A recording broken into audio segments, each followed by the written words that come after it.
അവള് നമ്മളെ വീട്ടിൽ നിൽക്കൂല. അവള് വേറെ ആണുങ്ങളായിട്ട് പിന്നെ ഫോൺ വിളിപ്പ്. പിന്നെ അവൻ ഗൾഫിൽ ഇരിക്കുന്ന സമയത്ത് ഇവള് ഫോൺ വിളിച്ച് അങ്ങനെ ഇവനെ വിളിച്ച് ചോദിച്ചപ്പോ ഇവനല്ലേ വിളിക്കുന്നത്, അത് വേറെ ആൾക്കാരെ വിളിക്കുന്നത്. അത് രാത്രി 12 കഴിഞ്ഞ ശേഷം ആണ് ഇവള് ഫോൺ വിളിക്കുന്നത് എല്ലാരും. അതായത് നിങ്ങളെ മകനെ വിളിക്കണു എന്ന് പറഞ്ഞാണ് വിളിക്കുന്നത്.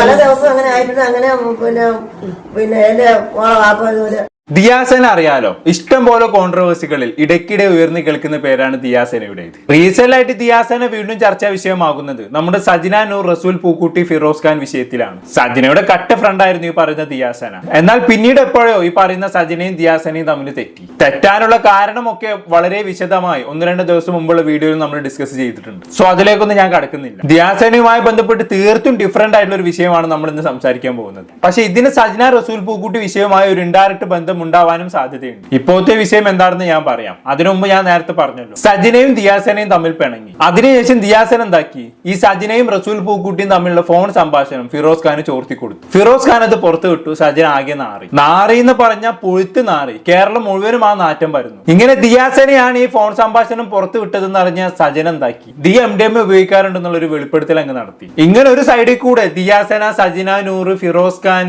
റസൂൽ പൂക്കുട്ടി പ്രശ്നങ്ങൾ ഇങ്ങനെ നടന്നുകൊണ്ടിരിക്കുകയാണ്. ദിയാസന ഇപ്പൊ ഫിറോസ് ഖാന്റെ ടീമിലാണുള്ളത്. സജിന ടീമിലാണെങ്കിൽ അങ്ങനെ പറയാൻ മാത്രം ആരുമില്ല. ഇതുവരെയുള്ള കാര്യങ്ങൾ വെച്ച് നോക്കുമ്പോൾ ജയിച്ചു നിൽക്കുന്നത് ഫിറോസ് ഖാൻ എന്റെ ടീംസാണ്. അതായത് ദിയാസനൊക്കെയുള്ള ടീം. ദിയാസന സജിനയെ കുറിച്ച് പല വെളിപ്പെടുത്തലുകളും നടത്തി നിൽക്കുന്ന ഒരു സമയമാണിതെന്ന് ഓർക്കണം. അപ്പോഴാണ് ഇതുമായി യാതൊരു ബന്ധവുമില്ലാത്തൊരു സംഭവം പുറത്തു വരുന്നത്. ദിയാസനയുടെ അമ്മായിയമ്മയുടെ ഇന്റർവ്യൂ. ഈ ഇന്റർവ്യൂ എടുത്തത് മറ്റാരുമല്ല, നമ്മുടെ ഷെഫീന ബീവിയാണ്. എനിക്ക് തോന്നുന്നത് ഷെഫീന ബീവി സജിന സപ്പോർട്ടർ ആണെന്നാണ്. മറ്റേ റസൂൽ പൂക്കുട്ടി വിഷയത്തിൽ ദിയക്ക് സജിനയുടെ മേൽ അപ്പർ ഹാൻഡ് ഉള്ള ഇതേ സമയത്ത് തന്നെ ദിയാസനക്കെതിരെ അമ്മായിയമ്മയുടെ ഇന്റർവ്യൂമായി ഷെഫീന ബീവി വന്നിട്ടുണ്ടെങ്കിൽ അതിൽ സജിനയുടെ കൈക്കടത്തൽ ഇല്ല എന്ന് ശക്തമായി സംശയിക്കേണ്ടിയിരിക്കുന്നു. അതാണ് ഞാൻ നേരത്തെ പറഞ്ഞത്. മറ്റ് അവിഹിത കേസുമായി ഇതിന് ഡയറക്റ്റ് ബന്ധമൊന്നും ഇല്ലെങ്കിലും ഇൻഡയറക്റ്റ് ആയിട്ട് ബന്ധം ഉണ്ടാകാൻ സാധ്യതയുണ്ടെന്ന്. എന്തായാലും ഞാൻ പറഞ്ഞു വലിച്ചു നീട്ടുന്നില്ല. ദിയാസനക്കെതിരെ അമ്മായിമ്മ നടത്തിയ ഞെട്ടിക്കുന്ന വെളിപ്പെടുത്തൽ എന്തൊക്കെയാണെന്നുള്ളത് നമുക്കൊന്ന് കേട്ടോക്കാം. പറയുള്ളത് പറയാം. അപ്പൊ ഇത് ദിയാസനയുടെ അമ്മായി അമ്മയാണ്. നിങ്ങളെയൊക്കെ ദിയാസന പറഞ്ഞു പറ്റിച്ചിരിക്കുന്ന ആ ദുഷ്ടയായ സ്ത്രീയാണ് നിങ്ങൾ ഇപ്പൊ കാണുന്നത്.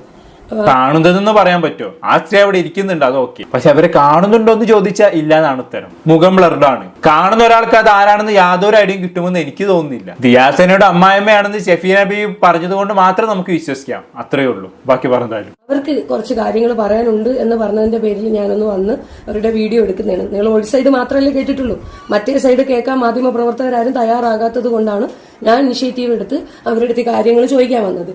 അതൊക്കെ ഓക്കെ സമ്മതിച്ച്. പക്ഷെ ഈ സമയത്ത് അതിന്റെ പ്രാധാന്യം എന്താണെന്നാണ് എന്റെ ചോദ്യം. നിലവിൽ ദിയാസനയും ഈ അമ്മായിമ്മയും തമ്മിൽ എന്തെങ്കിലും ചൂടേറിയ വിവാദങ്ങൾ നടക്കുന്നുണ്ടോ? അല്ല, എന്റെ അറിവിൽ അങ്ങനൊന്നും ഉള്ളതായിട്ട് അറിയില്ല. പിന്നെന്താണ് ഇങ്ങനെ പെട്ടെന്ന് ഒരു ദിവസം അമ്മായിമ്മയെ പോയി ഇന്റർവ്യൂ ചെയ്യാനുള്ള കാരണം എന്നാണ് എനിക്ക് മനസ്സിലാകാത്തത്. അവിടെ എവിടെയെങ്കിലും നമ്മുടെ സജിനത്താത്ത് ഒളിഞ്ഞിരിക്കുന്നുണ്ടോ എന്തോ. ബാക്കി പറഞ്ഞാലും അപ്പൊ ദിയാസനയും നിങ്ങളുടെ മകനും തമ്മിൽ എൻഗേജ്മെന്റ് നടത്തി നിങ്ങൾ കെട്ടിച്ചു കൊടുത്തതാണോ, പ്രണയ വിവാഹമായിരുന്നോ, എന്താണ് ഉമ്മക്ക് പറയാനുള്ളത്? ഉമ്മ പറഞ്ഞോളി.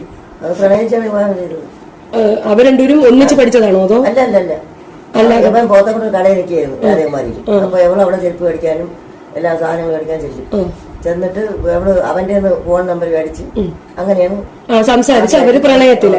അപ്പൊ ദിയ പറയുന്നുണ്ടല്ലോ 17 വയസ്സിൽ കല്യാണം ആലോചിച്ച് കെട്ടിച്ചതാണെന്നൊക്കെ.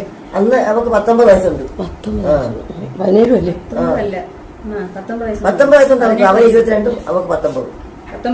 അവക്ക് 19 വയസ്സുണ്ട് അന്ന് അവളെ കെട്ടിക്കാൻ സമയത്ത്. അവള് നമ്മളെ വീട്ടിൽ നിൽക്കൂല. അവള് വേറെ ആണുങ്ങളായിട്ട് പിന്നെ ഫോൺ വിളിപ്പ്. പിന്നെ അവൻ ഗൾഫിൽ ഇരിക്കുന്ന സമയത്ത് ഇവള് ഫോൺ വിളിച്ച് അങ്ങനെ ഇവനെ വിളിച്ച് ചോദിച്ചപ്പോ ഇവനല്ലേ വിളിക്കുന്നത്, അത് വേറെ ആൾക്കാരെ വിളിക്കുന്നത്. അത് രാത്രി 12 കഴിഞ്ഞ ശേഷം ആണ് ഇവള് ഫോൺ വിളിക്കുന്നത് എല്ലാരും. അതായത് നിങ്ങളെ മകനെ വിളിക്കണു എന്ന് ആണ് വിളിക്കുന്നത്. പല ദിവസം അങ്ങനെ ആയിട്ടുണ്ട്. അങ്ങനെ പിന്നെ എന്റെ വാപ്പ അവള് സോഷ്യൽ മീഡിയയിൽ വന്ന ഇന്റർവ്യൂ എല്ലാത്തിനും കൊടുത്തത് എന്ന് വെച്ചാൽ ജോഷ് ടോക്സ് എന്ന് പറഞ്ഞാൽ അതിലുണ്ട്. കുറച്ച് അത് ഇട്ട് നോക്കിയാലും മതി. അതിലുള്ള കൊടുത്തേക്കുന്നത് അവളെ ചെറുപ്രായത്തിൽ വീട്ടുകാരോട് ചേർന്ന് അറേഞ്ച് ചെയ്ത് ഒരു ചെറുക്കനെ കെട്ടിച്ചു കൊടുത്ത് ആവശ്യത്തിന് ഡൗറിയും കൊടുത്ത് എല്ലാം കൊടുത്ത് കെട്ടിച്ചു. വീട്ടുകാർ ചേർന്ന് സമ്മതിച്ച് അവളെ പുഷ് ചെയ്ത് കെട്ടിച്ചതാണ്. പക്ഷെ അങ്ങനെ ഒരിക്കലും അല്ല. അവര് പ്രേമിച്ച്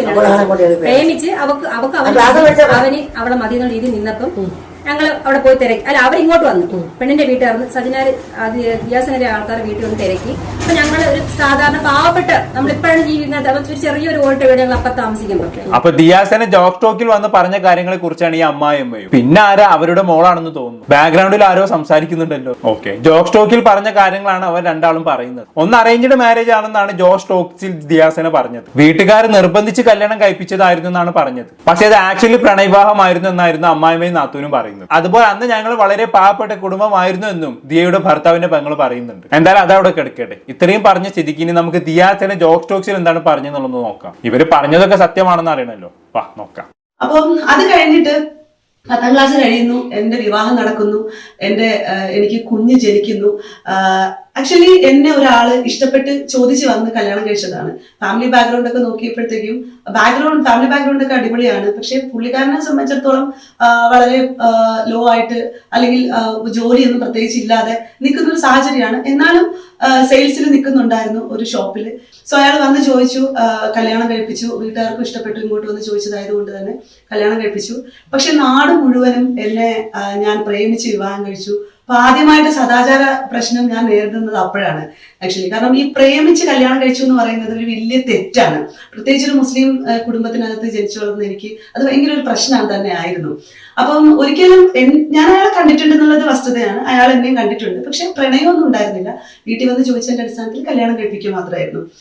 ഓക്കെ, അപ്പൊ ദിയുടെ അമ്മായിമ്മ മകളും പറഞ്ഞതുപോലെയൊക്കെ തന്നെയാണ് കാര്യങ്ങൾ. പ്രണയവിവാഹമല്ല എന്നാണ് ദിയാസന പണ്ട് ജോക്ക് ടോക്സിൽ പറഞ്ഞിരിക്കുന്നത്. അതുപോലെ തന്നെ ഭർത്താവിന്റെ ഫാമിലി ബാക്ക്ഗ്രൗണ്ടും അത്യാവശ്യം കൊള്ളാമെന്നായിരുന്നു ദിയ ജോക്ക് ടോക്സിൽ പറഞ്ഞത്. പക്ഷേ ഷെഫീനാബിയുടെ ഇന്റർവ്യൂവിൽ ഭർത്താവിന്റെ പെങ്ങൾ പറയുന്നത് ദിയയെ കല്യാണം കഴിപ്പിച്ച് കൊണ്ടുവരുന്ന സമയത്ത് അവരുടെ കുടുംബം വളരെ പൂവറായിരുന്നു എന്നാണ്. അതുപോലെ തന്നെ ദിയയുടെ വീട്ടുകാർ ഇങ്ങോട്ട് വന്ന് കല്യാണം ആലോചിച്ചു എന്നാണ് ഭർത്താവിന്റെ പെങ്ങൾ പറഞ്ഞത്. എന്നാൽ ദിയ പറയുന്നത് ഭർത്താവിന്റെ വീട്ടുകാരെ ഒന്ന് കല്യാണം ആലോചിച്ചു എന്നാണ്. പക്ഷെ ഭർത്താവിന് നേരത്തെ പരിചയമുണ്ടായിരുന്നു എന്ന് ദിയ സമ്മതിക്കുന്നുമുണ്ട്. എന്നാലും ഇരു കൂട്ടരും തീർത്തും ഓപ്പോസിറ്റ് ആയിട്ടുള്ള കാര്യങ്ങളാണ് പറയുന്നത്. ആര് പറയുന്നതാണ് സത്യമെന്ന് നമുക്ക് അറിയില്ല, ആര് പറയുന്നത് വിശ്വസിക്കണമെന്നും അറിയില്ല. എല്ലാവരും ഒന്നിനൊന്ന് മെച്ചമാണെന്ന് മാത്രം മനസ്സിലായി. എന്നാലും നമുക്ക് ഷെഫീനാബിയുടെ ഇന്റർവ്യൂടെ ബാക്കി ഭാഗം കൂടി കേട്ടോക്കാം. പിന്നെ ഇറച്ചി വെട്ട്, ആഴ്ചയിൽ ഇറച്ചി വെട്ട്. എന്റെ വാപ്പ ഇപ്പൊ വികലാംഗനാണ്. അത് ഇവിടെ ഒറ്റ ഒരുത്തിന് തന്നെ വാപ്പ താഴെ പോയി ഒറ്റ കാരണമായിട്ട് അങ്ങനെ ഞങ്ങൾ പാവപ്പെട്ട എന്ത് ചെയ്തെന്ന് ഇവിടെ കാരണം ഇവിടെ പോയി കണ്ടിട്ട് തിരിച്ചു വന്നപ്പോഴാണ് ആക്സിഡന്റ് കിട്ടുന്നത്. അപ്പൊ വണ്ടി ഇടിച്ച് ആവശ്യത്തിന് സാധനങ്ങളെല്ലാം വാങ്ങിച്ച് അവർക്ക് കഴിക്കാൻ, അവളെ കൊച്ചിന് കഴിക്കാൻ എല്ലാം വാങ്ങിച്ചു കൊടുത്തിട്ട് ഇപ്പൊ നന്ദി എന്ന് പറഞ്ഞ സാധനം അവക്കില്ല. അവിടെ കണ്ടിട്ട് വന്നതിന് ശേഷം വാപ്പാക്ക് ആക്സിഡന്റ് പറ്റിയിട്ട് വാപ്പയുടെ കാല് മുറിക്കണം എന്നൊക്കെ പറഞ്ഞതാണ്. അതിനൊക്കെ ദിയാസനെ കുറ്റം പറയാൻ പറ്റും? അവൾ ഒറ്റൊരുത്തിയാണ് എന്റെ വാപ്പാന്റെ കാല് പോകാൻ കാരണക്കാരി എന്നൊക്കെ പറയുന്നത് കേട്ടാ തോന്നുന്നു ദിയാസന വാപ്പാന്റെ കാല് തല്ലുപിടിച്ചത്. ഇതിപ്പോ എന്താ, ദിയാസനെ കാണാൻ വേണ്ടി പോയി തിരിച്ചു വന്നപ്പോ ആക്സിഡന്റ് പറ്റി പരിക്ക് പറ്റി. അതിനിപ്പോ ദിയാസനെ കുറ്റം പറഞ്ഞിട്ട് എന്താണ് കാര്യം? ഇതൊരുമാതിരി തനി നാത്തുമ്പോര് പോലെയുണ്ട്. ഇതെല്ലാം ബാക്കി പറഞ്ഞാട്ടെ. അങ്ങനെ ഇവിടെ വീട്ടുകാർ നമ്മൾ തിരക്കിയപ്പോ വീട്ടുകാർക്ക് ഇഷ്ടപ്പെട്ടില്ല. എന്ന് വെച്ചാൽ ഞങ്ങൾ കൊച്ചു കുടുംബം, വാപ്പാക്ക് ഇറച്ചി വെട്ട്, പാചകം, പിന്നെ അത്ര വലിയ സാമ്പത്തിക സ്ഥിതി ഒന്നും ഇല്ല. അപ്പൊ താല്പര്യം ഇല്ല. അപ്പൊ വേണ്ട, അവളുടെ ഒരുപാട് പറഞ്ഞ് വേണ്ട. അപ്പൊ അവളില്ല, കേൾക്കൂല, അത് മതി, ഞാൻ അവിടെ പോയി കഞ്ഞി കുടിച്ചാലും ഞാൻ ജീവിച്ചോളാം എന്ന് പറഞ്ഞോണ്ട് എന്നെ അവിടെ കല്യാണം കഴിച്ച് വിട്ടു. ഞാൻ എന്നെ കടക്കിലാണ് കല്യാണം കഴിച്ചത്. അപ്പൊ എന്നെ വിളിച്ചിട്ട് ഒരു ദിവസം എന്റെ സഹോദരൻ നമ്പർ വാങ്ങിച്ച് എന്നെ വിളിച്ചിട്ട് പറഞ്ഞു, താത്ത എനിക്ക് ഒരു കുഴപ്പമില്ല, എനിക്ക് സമ്മതമാണ് കിട്ടിക്കാൻ, ഞാൻ എവിടെയായാലും ചെറ്റക്കുള്ളിലായിട്ട് ഞാൻ കിടന്നോളാം, നിങ്ങളൊക്കെ ചേർന്ന് സമ്മതിക്കണം. അപ്പൊ ഞാൻ സംസാരം നല്ലത്, കുഴപ്പമില്ല, നിൽക്കും. അപ്പൊ ഞാൻ വീട്ടിൽ നമ്മ അടുത്തൊക്കെ വിളിച്ച് പറഞ്ഞു, നമുക്ക് കുഴപ്പമില്ല, നമുക്ക് നോക്കാം. അങ്ങനെ അവന് ഇവിടെ നിന്ന് പോയി അവളെ വീട്ടിൽ പോയി സംസാരിച്ച് ഓക്കെ ഇനി കല്യാണം നടത്താം എന്ന രീതിയിൽ കല്യാണം നടത്തി. എന്നിട്ട് പറഞ്ഞു തരാണ് നമുക്ക് 101 പവനിട്ട് ഒരു തരി സ്വർണം പോലും ഞങ്ങൾ എടുത്തിട്ടില്ല. നോക്കി നോക്കാം സ്വർണ്ണമാണോ എന്ന് ഞങ്ങൾക്ക് അറിയത്തില്ല. ഇവിടെ പറയുന്നതല്ലേ ഇപ്പൊ വീഡിയോയിലും ഇതിലൊക്കെ ഫോട്ടോയിലൊക്കെ കഴുത്തി നിറച്ചിലൊക്കെ സാധനം അറിഞ്ഞുകൂടാ സ്വർണ്ണമാണോ നമ്മളൊന്നും എടുത്തിട്ടുമില്ല. പിന്നെ അവൾ പറഞ്ഞു വെച്ചാൽ അവളെ പേരിൽ വസ്തു എഴുതി കൊടുത്തെന്നും ആ വസ്തു വിറ്റ് എന്റെ കാക്കാക്ക് ബിസിനസിന് പൈസ കൊടുത്തു എന്നൊക്കെ പറഞ്ഞപ്പോ അവൾ പറഞ്ഞ ഫുൾ കള്ളത്തരങ്ങളാണ് പറയുന്നത്. എനിക്ക് തന്നു, നാത്തൂന് സ്ത്രീധനം കൊടുക്കാൻ തന്നു, നാത്തൂൻ ഭയങ്കരയാണ് എന്നൊക്കെ പറഞ്ഞ് അങ്ങനെ ഭയങ്കര. പിന്നെ എന്താ വെച്ചാൽ ഇവക്ക് പ്രശ്നം തുടങ്ങാൻ കാരണം ഇവക്ക് തന്നിഷ്ടപ്രകാരം നടക്കണം, ജീവിക്കണം. എന്റെ കാക്ക ഗൾഫിലാണ്. അവൻ കല്യാണം കഴിഞ്ഞ് 2 മാസം കഴിഞ്ഞ് 1.5 മാസം 2 മാസം അവൻ പോയി. ഇവിടെ പ്രഗ്നന്റ് ആയപ്പോഴാണ് പോകുന്നത്. പോയിട്ട് അവനങ്ങ് എന്ന് വെച്ചാൽ ഇവിടെ വാപ്പ എന്നെ കൊണ്ടുപോയി, സൗദിയിൽ ഇവിടെ വാപ്പ എന്നെ കൊണ്ടുപോയി. അത് പൈസ ചിലവാക്കിയത് അവരായിരിക്കും, നമുക്ക് അറിഞ്ഞൂടാ, അവരായിരിക്കും. എന്നിട്ട് അവൾ പറയണത് സ്വർണ്ണം മൊത്തം വിറ്റൊന്നും നശിപ്പിച്ചെന്നൊക്കെയാണ് പറയുന്നത്. കൊണ്ടുപോയി അയാളെ ഒരു പരിചയത്തിന് ഇവിടെ പൈപ്പ് ഫിറ്റിങ് എന്തോ ഒരു കമ്പനി കൊണ്ട് ജോലി കയറ്റി പൈസ എല്ലാം ഇയാളാണ് വാങ്ങിക്കുന്നത്. ഇയാൾ മരിച്ചോ, ഇപ്പൊ മരിച്ചിട്ട് 1 വർഷം കൊണ്ട് ആകത്തില്ല വാപ്പ മരിച്ചിട്ട്. ഇയാളെന്റെ പൈസ എല്ലാം ഇയാളെ കൊടുക്കും. ഇയാളാണ് അയച്ചു കൊടുക്കണം, മോക്ക് അയച്ചു കൊടുക്കും. വീട്ടിൽ 1 രൂപ വാങ്ങിച്ചിട്ടില്ലായിരുന്നു, ഒന്നും തരത്തില്ലായിരുന്നു. ആ സമയത്ത് എല്ലാം അവർക്ക് അയച്ചു കൊടുക്കും. അവള് അവിടെ നിന്ന് പൈസ അവളെ ഉമ്മായോടുമായിട്ട് പിച്ച കാശ് ഉള്ളത് ഉമ്മാക്കും വാപ്പാക്കും എല്ലാം കൊണ്ട് കൊടുത്തിട്ട് പോകും. അങ്ങനെ ഇതിലായിരുന്നു. ഞങ്ങളെ അവസാനം ഇവരുടെ പൈസ അവളെ സ്വർണ്ണങ്ങളെല്ലാം അവള് സ്വന്തമായിട്ട് വിറ്റ് ദൂർത്തടിച്ച് തീർത്ത്, കറങ്ങി ആൾക്കാർക്ക് കൊണ്ട് കൊടുത്ത്, കണ്ടമാർക്കെല്ലാം കൊണ്ട് ദൂർത്തടിച്ച് തീർത്ത്. എന്നിട്ട് അപ്പോഴിവിടെ നിന്ന് എന്റെ സഹോദരൻ ഇവിടെ നിന്ന് നാട്ടിൽ നിന്ന് ഫോൺ അങ്ങോട്ട് കോള്, എടാ നിന്റെ പെണ്ണ് അങ്ങനെ പോകുന്നു, നിന്റെ പെണ്ണ് ഇങ്ങനെ പോകുന്നു, നീ അറിയുന്നില്ലേ ഇതൊന്നും. അവയെല്ലാം അറിഞ്ഞതല്ല. അപ്പൊ ഞങ്ങളൊന്നും ഗുണത്തിന് ദോഷത്തിലും ഒന്നും ഞങ്ങൾ പോയിട്ടില്ല. അപ്പൊ ഇവ ഇത് അറിഞ്ഞിട്ട് അവ അവിടെ നിന്ന് കയറി വന്നു, ഞങ്ങൾക്ക് പോലും പറയാതെ കയറി അവിടെ നിന്ന് തീർത്ത് വന്ന് അവിടെയാണ് വന്ന വെമ്പായത്ത് അവളെ വീട്ടിൽ വന്ന് ഒരുമിച്ച് താമസിച്ചോണ്ടിരുന്നപ്പോ അവൻ സ്വയം എല്ലാം കണ്ടു ബോധിച്ചു. ഇവിടെ ഫോൺ വിളികളും ഇവിടെ ഇതും അതും എല്ലാം കണ്ട് അവസാനം അവർ തമ്മിൽ അടിയായി. അവർ തമ്മിൽ അടിയായി, പ്രശ്നമായി. അവള് പോയി അവളെ വീട്ടിലാണോ നമുക്കറിയത്തില്ല, കിണറ്റിൽ പോയി തൂങ്ങി ഇറങ്ങി നിന്നെന്നോ. അവസാനം എന്നിട്ട് ചാടിയായിട്ട് അവൾ നിന്നിറങ്ങി നിന്ന് അവൾ കയർ തൂങ്ങി ഇറങ്ങി. ഇവൻ ചെന്നെടുത്ത് ചാടി, ഇവന്റെ കൈ രണ്ടുപേരും ഒന്നിച്ച് കെട്ടി ചാടി. അവളാണ് മുമ്പ് ഇറങ്ങി നിന്ന്, അവള് മുമ്പ് ഇറങ്ങി നിന്ന്. എന്നിട്ട് ഇവൻ വിചാരിച്ച രക്ഷപ്പെടുത്ത അവ എടുത്ത് ചാടി. അങ്ങനെ ആ പ്രശ്നങ്ങളായി. അവസാനം ഇതൊന്നും ഞങ്ങളായിട്ട് കോണ്ടാക്ട് ഇല്ല. ഇവ അവള് തനിയാണ്. അവള് ഈ സജിനായ ഫുൾ സൈക്കോ. മാനസിക പ്രശ്നം അവർക്കാണ് മാനസിക പ്രശ്നം.